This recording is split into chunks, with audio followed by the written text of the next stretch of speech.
Question है, एक वस्तु को 1754 रुपए में बेचने के बाद अर्जित लाभ वस्तु को 1492 रुपए में बेचने के बाद हानि के बराबर है, तो वस्तु का क्रय मूल्य क्या है। तो क्रय मूल्य, विक्रय मूल्य, लाभ प्रतिशत, हानि प्रतिशत से रिलेटेड एक का आधा क्वेश्चन आपके एग्जाम में जरूर पूछा जाता है, चाहे वो सेंट्रल गवर्नमेंट का एग्जाम हो, चाहे वो स्टेट गवर्नमेंट का एग्जाम हो। तो चलिए कैसे करते हैं इस टाइप के क्वेश्चन को। तो देखो, इसमें दे रखा है कि वस्तु को बेचने पे और हानि पे, दोनों में जो लाभ और हानि है, मतलब लाभ पे वस्तु को बेचने पे और हानि को वस्तु पे बेचने पे, वो क्या है, बराबर है। ठीक है, तो मान लेते हैं यहाँ पे हम ये कोई भी वस्तु का कोई क्रय मूल्य है। ठीक है, तो इधर वाली कंडीशन ये हो गई हानि। आपको पता है कि क्रय मूल्य से कम पे हम कोई चीज को बेचते हैं तो वो हानि है, तो ये आ गया हमारे 1492 रुपए। ठीक है, और इधर वाली कंडीशन ये है लाभ की, और ये कितना हमारा 1754।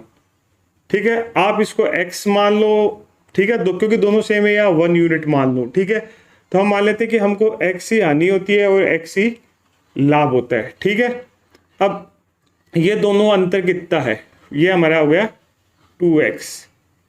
ठीक है, 2x, और 1492 और 1754 के बीच का जो अंतर है वो कितना है, 1754 और कितना है 1492। ये घटा लेते हैं हम, 4 में से 2 गया 2, 15 में से 9 गया 6, एक यहाँ से 6 में से 4 गया 2, तो ये आ गया हमारे पास 262। ठीक है, तो x की वैल्यू यहाँ से हमारे पास आ जाएगी 262/2, तो ये कट जाएंगे 1 3 1। ठीक है, x की वैल्यू आ गई 131, तो हमें 131 रुपए का ही लाभ हो रहा है और 131 रुपए की ही हानि हो रही है, तो ये हो गई 131 और 131। ठीक है, अब हमसे पूछा क्रय मूल्य। ठीक है, तो क्रय मूल्य हम क्या करेंगे, अगर हम 1754 को बेचने पे हमें लाभ हो रहा है, तो हमको लाभ हो रहा है 131 रुपए का, तो 1754 में से हम 131 घटा देंगे। 4 में से गया 3, 5 में से 3 2, 7 में, और ये आ गया 1623 रुपये।